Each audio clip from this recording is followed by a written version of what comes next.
Sit back, relax, unless you're driving. It's time for That's a Freebie.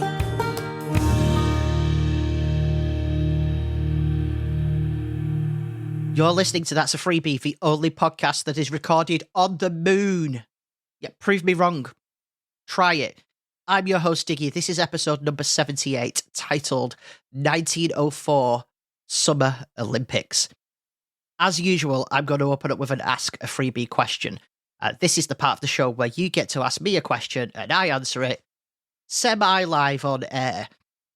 This week, I actually had several questions from several people, all regarding last week's topic of my chronic urticaria with angioedemia. So I thought I would just answer them all in one foul swoop because there was a lot of the same questions. First of all, we had, what is your trigger? I don't have a trigger. Essentially, long story short, my mast cells are faulty. The mast cells, amongst other things, I assume, I don't know, amongst other things, are responsible for releasing histamine into your system.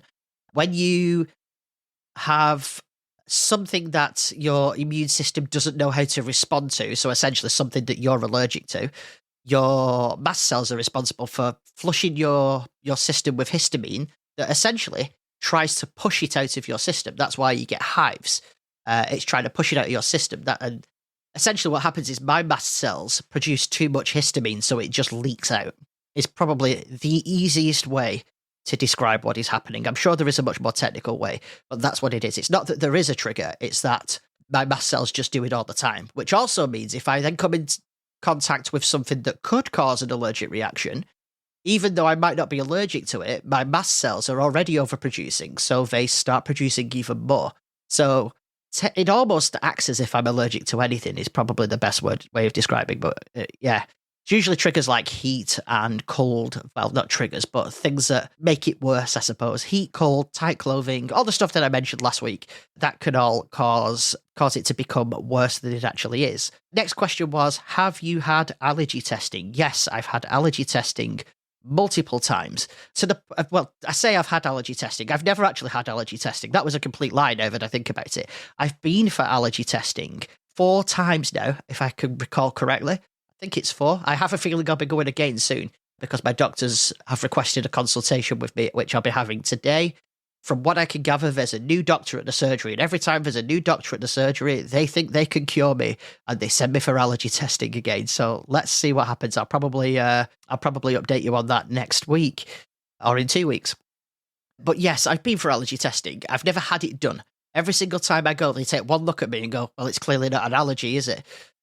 Because an allergy only happens when you take the thing that triggers your allergy. If you're having the symptoms constantly, it's not an allergy. And especially if when you've been given the right medication to get rid of that allergy and it's still there, it's not an allergy. So yes, I've had it. Well, yes, I've been for it. No, I've not had it because there was at never any point. Every doctor always just turned me away.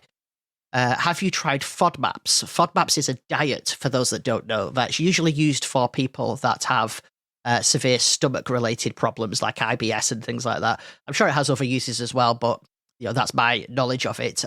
Truth is, yes, I've tried FODMAPs. It didn't do anything, essentially. Next one is, have you tried a low-histamine diet? It's funny you ask that one. Yes, I have, because I'm currently on a low-histamine diet. It's extremely restrictive. Essentially means that I can't eat any processed food because, there probably are processed foods that I can eat, but I can't. It's easier to just restrict them all. So I'm currently basically eating fruit and vegetables. And even then, there's quite a few restrictions. Tomatoes, for example, loads of histamine in them, apparently. I didn't quite realise that when I first started the histamine diet, and I was eating a lot of lettuce and tomato, bacon from the butchers, things like that, stuff that hasn't been processed in any way. And yeah, it turns out tomatoes, quite a high producer of histamine. Not only do they contain histamine, but they also can cause your mast cells to produce more histamine. So yeah, that's definitely a thing I've tried. Obviously, I've got better at it now. It helps, the low histamine diet, I've got to admit, it helps. It doesn't make it go away completely, but it doesn't add on to the current histamine levels that I've been experiencing. And last 2 is, have you tried no gluten? I have tried no gluten. When I first started with this condition, which was about, I I think 8 years ago now, if memory serves me right. I did actually look it up the other day. I found some photographs of the first time I experienced symptoms, or what I think was the first time. So they were in 2016, I think. I can't remember now. But either way, a long time ago. Initially, they thought it could have been gluten intolerance because, or celiac disease. The reason for that was because I was also having some stomach-related problems at the time as well. Turns out the stomach-related problems were lactose intolerance. Once we worked that out, wasn't much of an issue with my stomach. So, yes, I tried no gluten. That was really hard. I feel very bad for all you celiacs out there because, I mean, just the bread alone. Dude, if I couldn't eat bread, or if I had to eat that gluten-free bread again, I think I'd cry. It actually reminds me, so one of the problems with gluten-free bread is it doesn't rise very well. You may know this, you may not know this, but it often doesn't rise very well. You may even find if you go and look at the gluten-free bread in the supermarket, if it's a particular brand, I'm not going to mention the brand, I don't think it's fair to call them out because they do their best. If there's a particular brand, though, that whenever you go and look at it, the top's always falling off the bread and it's just all a mess inside, or there's big holes in it. Like, it's really commonplace, and they are one of the leading brands in gluten-free products. So it's dead surprising. And I tweeted, because Twitter was a thing at the time and not terrible. And I tweeted out, come on, name of company. This is the 4th loaf in a row I've bought that's got a massive hole in the top. And they actually responded to me, apologising. And then they asked for my email so they could contact me. So I gave them my email. They contacted me. And they basically, they explained the reasoning behind it. It's essentially all to do with the way bread rises when you're cooking it, blah, blah, blah. It doesn't stick to the top of the crusted area on the inside sometimes, which causes it to drop. And unfortunately, it can happen after baking. So if they said they don't actually send any out that have got holes in them, they have a process for testing it. If they don't send any out that have got holes in them, but sometimes it happens in the supermarket because they're quite fragile. So when they're getting thrown about and put on the shelves, sometimes it can cause it to come unstuck and drop. And it was dead interesting. They also gave me, it was something like 6 months' supply of their bread as a sorry, I suppose, for the number that I bought. And out of those 6 months, I mean, I used it as much as I could. It was essentially, I got vouchers that would pay for like what would be roughly about 6 months' worth of bread. And I used those vouchers to buy the bread, and about 2 of them were perfect and the rest of them all had holes in them. Fortunately, during that time, I found out that I no longer needed to avoid gluten, and so wasn't a big issue. Yes, I have tried no gluten. It has not been an issue since. Yeah, so that made no difference, I guess, really, in the grand scheme of things, although it felt like it did for a bit. Sometimes when you make a change, it does make a difference for a short period of time. It's really bizarre. And the last one was, what tablets do you take? Well, that depends on the severity of my current hives. I don't know if I went through my tablets last week or not. I can't remember. But basically, the long and the short story of it is, in the morning, I take 1 Montelukast and 2 fexofenadine and 1 cetirizine. And then in the evening, I take the exact same thing again. Throughout the day, I might have to take cetirizine or loratadine as a top-up to essentially like help if it's starting to get slightly bad. More often than not, I do have to take one of whichever at lunchtime. It doesn't seem to matter which I do. Cetirizine and loratadine are over-the-counter antihistamines. Actually, fexofenadine is now, just not in the strength levels that I have it at. However, when I'm having a major flare-up like I'm having at the moment, I have to take additional steroids, and I take them in the morning with my other tablets, and I have to take 8 of them. And then on top of that, I need to take, actually, this is just part of the regular dose that I take. I also take additional vitamin D and vitamin C, because they both help your immune system absorb the antihistamines. They work for the most part.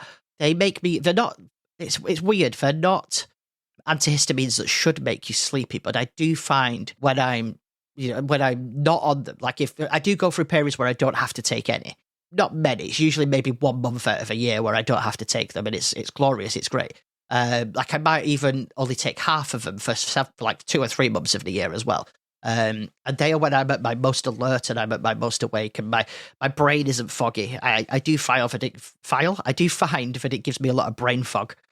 So, yep, they are the tablets that I take. I think that was every question that came through. I tried to collate them all into a just a quick list because it would be easier. So, yeah, if you'd like to ask a question to open up the show, just head to that'safreebie.com. You'll find a link to the form to ask a question. Fina's class at school have been following a topic on World War II. We all did this topic at some point. I'm sure you remember it. I do. One of the things they studied is the type of food that they ate due to lack of imports, like a British food being, really bland. I'm sure they didn't put it that way, but, let's be honest, it mostly is. They decided it'd be good to get the children to make veggie patties based on ingredients that were available back then. Fina decided to make, well, I say Fina and her group, I think there were 3 of them in the group, decided to make they were calling it a patty. Now, by patty, it turns out they meant pasty, I think. I think they were just getting it wrong. It had carrot, peas, I think it was broccoli. It was something that was green. She said it was broccoli, but it was chopped up if it was, so it's hard to tell 100% if it was. And it had celery and beetroot. She brought it home for us all to try. I was prepared to grin and bear it no matter what it tasted like. But it was nice. It was really, really nice. I actually would eat it again. Yeah, it's good. So, imagine like a veggie pasty with a nice sweetness of beetroot. Yeah, it was great. I think I was the only one that thought it was nice, though, because I noticed the others put their plate back in the kitchen and they hardly touched it. The other day, Toby fell asleep in the car on the way home from school, which is really unusual for either of them, especially him, because he's a great sleeper. He's like me. He could just decide it's time to go to sleep. Both of us, we just close our eyes and poof, we're off to sleep. I woke him up, and when we got home, he blurted out, "I need some toast with honey." I was like, "What?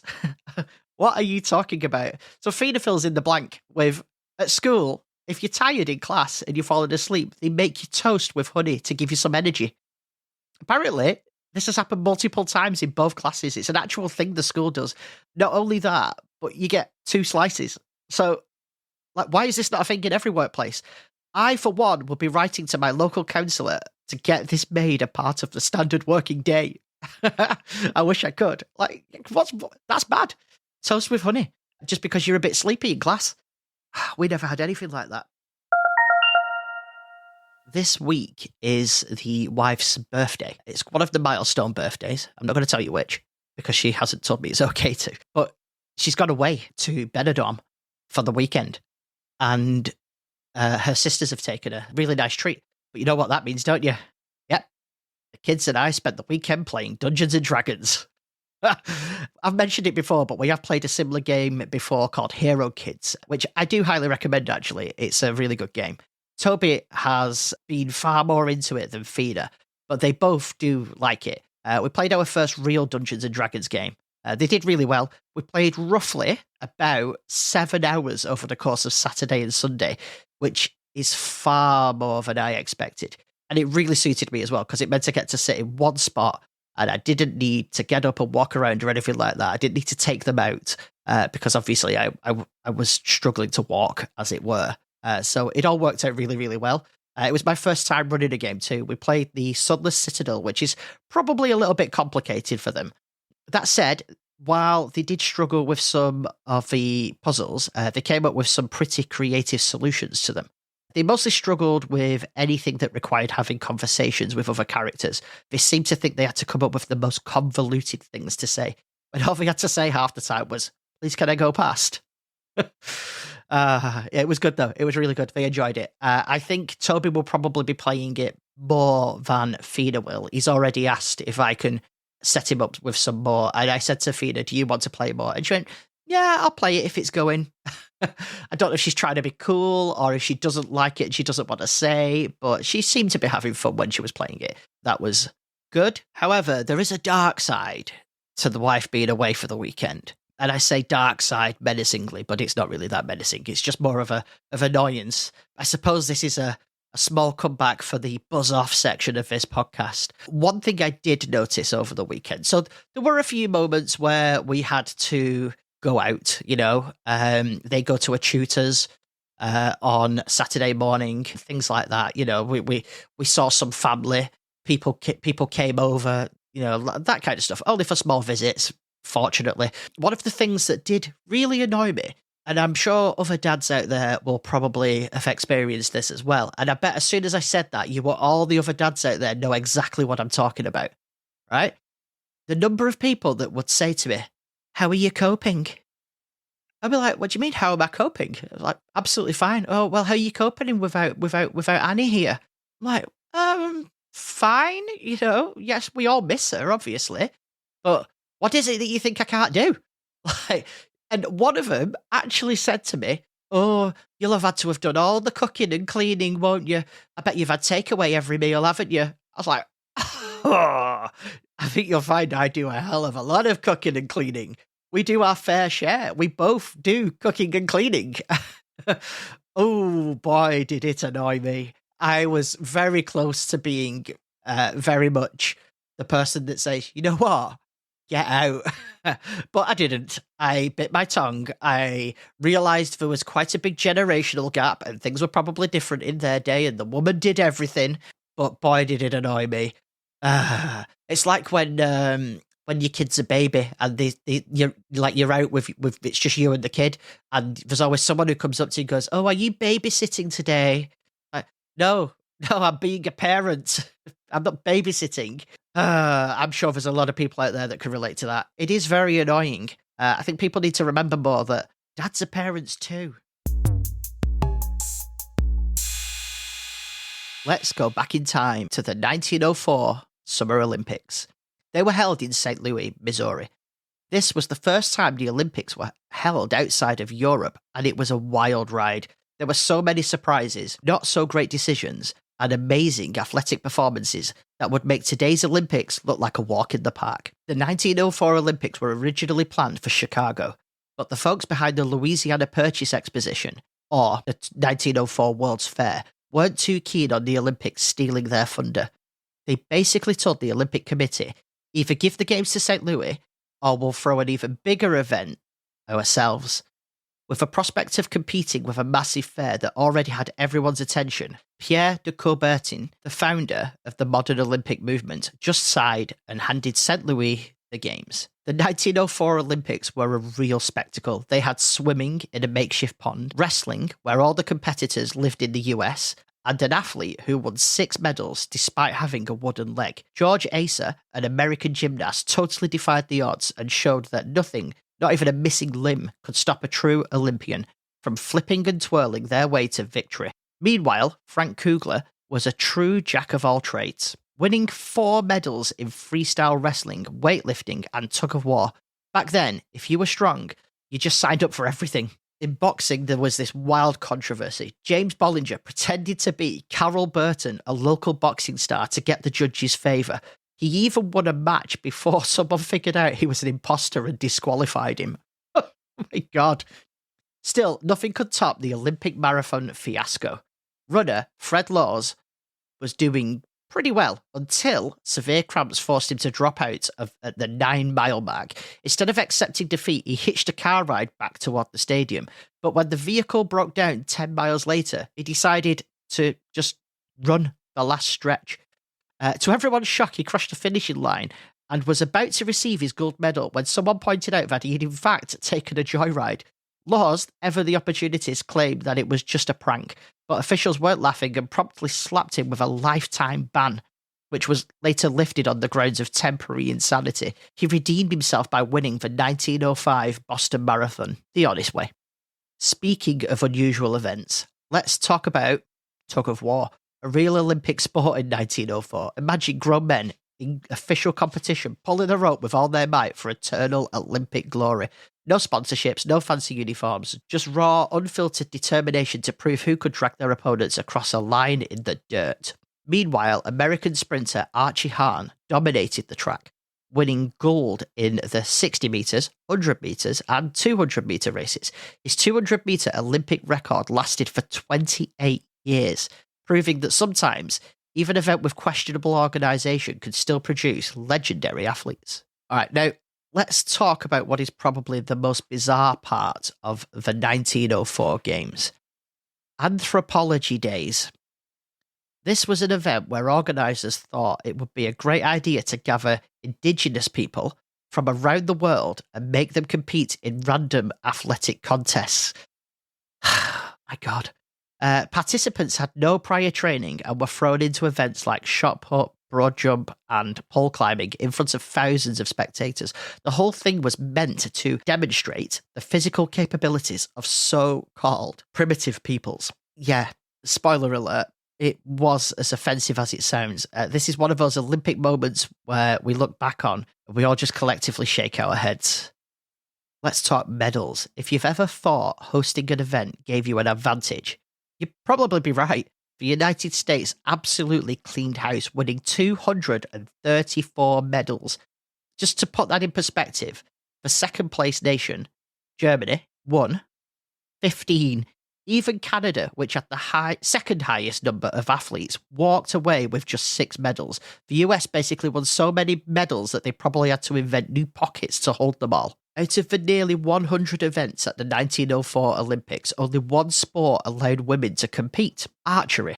The event took place on September the 19th and 20th, featuring 6 competitors, 5 of whom from Ohio's Cincinnati Archers Club. The gold medal was an easy grab for Leda Howell, America's top female archer, who won both the double Columbia and double national rounds. Women also stepped into the boxing ring, but their fights were labelled as display events, meaning no medals were awarded. Incredibly, after this brief appearance, women's boxing would not return to the Olympics for another 108 years.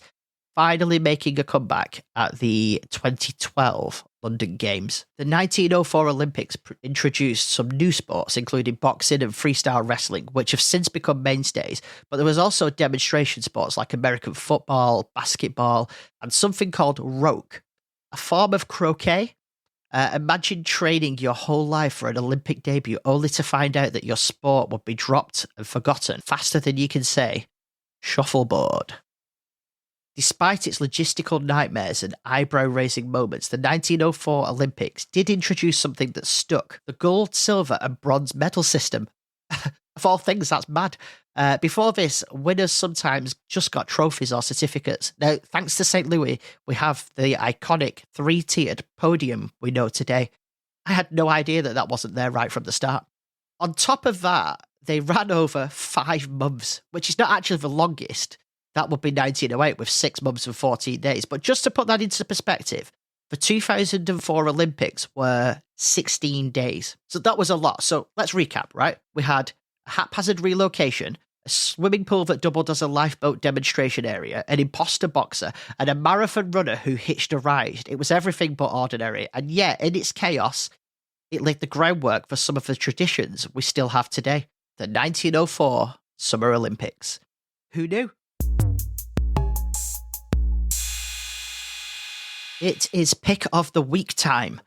I am picking roll20.net. That's ROLL20.net. It is a website for people that play tabletop games. Obviously, recently we've used it to play our Dungeons and Dragons campaign, but you could literally use it for playing any tabletop game. The benefit of it is that you can play games with people over the internet. It has its own built-in video chat system. It has its own built-in chat box. It has its own built-in dice roller if you need it. But essentially, you can just lay for us, we were putting a map on the screen. But you can put a game board on the screen as well. You could literally stick a Monopoly board on the screen. You can even have virtual cards that you pull from. You could play any board game on there as long as you've got a scan of the game board, which I'm sure you can probably find the scan for pretty much every game board online. It's really good if you want to play with people that are not in the same room as you. Say you've got same room, same house, I suppose. Say you've got relatives who live abroad and you all want to play a game together. You can actually do this. It works really well. It's free to use. There is a paid version where you don't get ads and you get additional things that are probably mostly useful for games like Dungeons & Dragons, like dynamic lighting and things like that. It's pretty cool. I would suggest everybody take a look at it. People often ask me how I know so many dad jokes, and I just tell them, I've got a database.